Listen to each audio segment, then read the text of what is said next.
It has been especially exciting to see a flood of new silver stackers over the past couple of years, but with that also comes the flood of information that you must digest in terms of advice on silver stacking and about expectations of where the silver market should be and expectations of where many people think the silver market will be.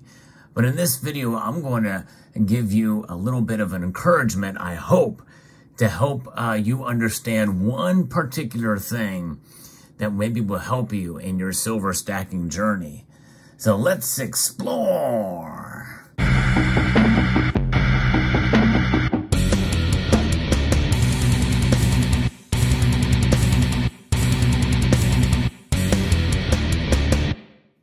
And this is something that you must understand now than ever before if you're going to continue stacking silver. And that thing is to have realistic expectations. That's right. We must be real about silver. I cannot stress that enough. You know, as part of my journey here in this community for over 10 years now, I have seen a lot of different analysts who predict the price of silver, where it's going to be in 1, 5, 10 years. In fact, in recent years, I've begun making price predictions of my own, namely for fun, just to kind of see where it is, where it goes. In fact, I've actually been right more often than not in the gold market, but wrong more often than not in the silver market. And most that are familiar with my channel, some of you in my viewership think that I'm relatively bearish on silver, but au the contraire, I'm actually bullish on silver, but I also have fairly realistic expectations. You see, I believe that silver sells itself. I mean, all that I think I can do is just give you some information about the attributes of the silver market and the physical metal itself, and its uses and its price drivers. And that is an area where many people feel, I guess, frustrated, confused, or maybe just feel like it's kind of a lost bet, a lost cause to even talk about the silver market because they're going to continue to suppress the price. And that's the common argument that we see out there. And how does price suppression manifest itself? I think most of us feel that it comes in two areas. And I'm not necessarily disagreeing with this in terms of the concepts, but I think in terms of the overall natural market forces that are at play, they are considered a part of those natural market forces. Number one is the Federal Reserve slash the government. And essentially the government, through policies and spending, they manipulate the markets, in a sense, from one way or the other. If they have more spending and government spending, that's going to inject money into the market, money being dollar bills, which I know there's some people who don't think that this is actually money, but it really is. I've done a video about that, how yes, the dollar is money, but it's money that is unsound. It is losing value year by year, unsound money in the form of cotton fiber linen. And this is the Federal Reserve. No, it is a debt instrument, but we need these and we use these. In fact, 60% of the world holds them in reserves, even though that reserve status is under threat more now than ever before. That's a different topic. That's a different, but it's somewhat related in so much that as more of these are printed and utilized, you would think that it would cause the price of silver to go up. And to some extent, it has. But there are forces at play within the government and within the Federal Reserve, because essentially the Federal Reserve is a private institution from a cabal of the largest banks out there. But it also has its governors and board appointed by the government, by Congress and the president. And so therefore they do the bidding, essentially, kind of the government to a degree. They're supposed to be an independent organization, but in recent years, in fact, I'd say probably for the last 20 plus years, it's been politicized to one degree or another. But notwithstanding, the Federal Reserve is the master manipulator. There's no question about that in that regard. The next big driver of price suppression, as it were, because, you know, when you think about the government and the Federal Reserve and what they do and where they focus those dollars and where they're spent, typically it's outside of some of the commodity sector, and recessions live and die based off of demand for commodities. Silver is a commodity. In fact, it's seen more as a commodity nowadays than as a metal that we use to hedge, or we use to save, or as a monetary metal these days. Now, notwithstanding, it has a dual role as both an industrial metal and as a commodity, but it trades more as a commodity than it does as a precious metal. And I think people feel that psychology alone is suppressive, and I can understand that sentiment. The other thing is the derivative market, which ties into what I just mentioned about silver trading as a commodity. All the commodity space and the futures market is derivative driven, driving the derivatives, the paper markets. And there's a lot more paper versions of silver for every ounce that is mined per year. There's no question about that. That alone is suppressive to the price. When you have more of something, they become worth less out there. And so that when people buy a lot of those paper representations of the exposure to silver's price, because that's really all it is, it's not actually backed by silver. And then, you know, you're going to see sort of a skewed market there. And that kind of thing has been going on for quite a long time, and it's not going to stop anytime soon. And just as the case with the dollar is not going to stop being the strongest currency out there measured against other currencies, that's the dollar index, DXY. It's the cleanest of the dirty shirts in a laundry pile of dirty laundry. Yes, and that is something that we have to understand, that paper of all sorts, whether it be cotton fiber linen from Massachusetts Crane Paper Company, or any other kind of digital paper representation or digital representation, because really digitized assets are much more profound these days, and for everything from dollars to ETFs, exchange-traded funds and exchange-traded products out there. When you and I stack silver, and there's a growing amount of people doing it now than I think ever before, we indeed are holding the physical in our hand, and there is a true separation from the spot price to the physical price that we've witnessed in recent years with greater demand. Now, there was an interview done recently by the head of the LBMA. I thought this is a little bit eye-opening.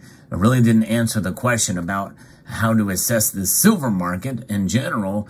And it says that many silver investors believe that the silver price should be much higher and doubt the fundamental price formation process.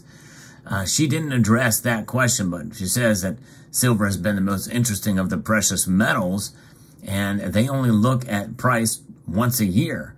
We bring the world's analysts together and forecast. And 2023 is the year to watch for all of them, and for a combination of reasons. The strong Western demand, that's most of people watching this channel, and new silver stackers. There's a lot of newer silver stackers. And when I say new silver stackers, stackers that have been stacking for the last 3 years, some of it spurred off by the pandemic and other things with supply chains. We did see silver fall dramatically in March of that year down to under $12 an ounce in the spot price, and more than double that by the end of the year. So it shot right back up and doubled that price. And now silver's kind of holding on. But anyways, the strong Western demands in terms of coins and small bars. And for the LBMA to say small bars, that can also include kilo-size bars, because a contract-size bar is 1,000 ounces. That's a small contract. A large contract silver bar is 5,000 ounces. 5 of those 1,000-ounce bars. But nonetheless, that is pretty amazing. And the other aspect is going to be is a decade in an industry as to what's going to happen with the green agenda and photovoltaic. And we're finally seeing that become a factor in demand. So we have industrial demand, and the photovoltaic sector especially, I think, is going to probably be booming. I've actually talked about that in recent videos. Stay tuned for increased demand of silver there. But also she recognizes that the supply is out there. It's just whether people are willing to pay to get it there faster than its normal routes in terms of maritime channels, like in India. Usually, the great silver demand there, are you going to send it over by plane, which is going to be a lot more expensive, and that's going to drive the price up, or are you going to send it via its normal channels, via maritime routes? And we also have scarcity. You have more demand than supply, and we've been talking about that, but it's not been reflected in the price yet. And it may be quite some time before that occurs, which is why we must be realistic. It's just because I and other channels mention a great demand for silver, like we saw in 2022, well, it didn't reflect itself very high in terms of the price. And I think a lot of that is because, well, the demand for silver does not equate for the amount of paper versions of it out there, which naturally is, in a sense, kind of suppressive, just on the overall market in terms of, in a general sense. And until that system is done away with, until you can, quote, break the COMEX or LBMA, which, the supplies have been dwindling down to dangerous levels now, but not so much to really have that much effect on supply. There's enough in there, and not enough people have been demanding that physical versions that are in the vaults there. And it's not a very easy process to do. It's been tried, but it has not really had much effect. So when you look at that, in terms of the actual shortage of silver, it's really not there. It depends on what you're talking about. If it's in the physical form, like coins, rounds, and bars, there's a challenge in terms of metals. It's the production levels that have less to do with a lack of metal and more to do with production challenges to meet demand. And so that means that when you are in great demand and you're buying silver from a bullion dealer, you're going to see prices go up. That's the premiums. That's the separation. The premiums that you pay as demand increases in the physical market. Those premiums are also reflected to benefit you when you go to sell them, at least to some degree. That gap, though, is fairly wide when demands increase. In other words, if you're paying $7, $8 per ounce for a particular round, 1 ounce, you may only get $2 back. And so that's a $5 spread between the two when you go to buy and sell. Whereas in a normal market, you may pay $1.99 over per ounce. And then when you go to sell your silver, you may get it for spot price. That's a $2 difference. See the situation there? So that's the separation of the spot price and the physical price. And it's not to your benefit typically. So my advice to you is to buy and hold and save it for the long term. Now, there are exceptions to that where some people can find opportunities with silver to either expand their business or to help their family. And there's an opportunity there, and or you need to sell for an emergency. Those are things you should consider. But the one thing that you need to understand now than ever before, folks, again, as I mentioned, is that have your expectations, limited to just silver as a wealth preservation device. To be real about silver, to understand that it's not going to make you rich. It is there for the long term in order to provide a savings vehicle, an insurance policy against economic instability.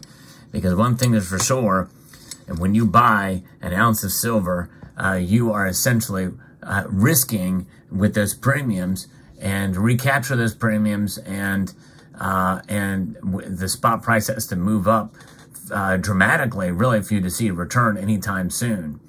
It's about the long haul with silver. So if you understand that, then I hope it gives you an encouragement to hold on to these metals for that course of time. So let me know what your thoughts are about this. And I hope you found this video entertaining or exciting or inspirational or whatever adjective you want to use, informational. And I want to extend a multitude of gratitude to all of you for taking the time to watch, and to encourage you to please rate, share, comment, and subscribe.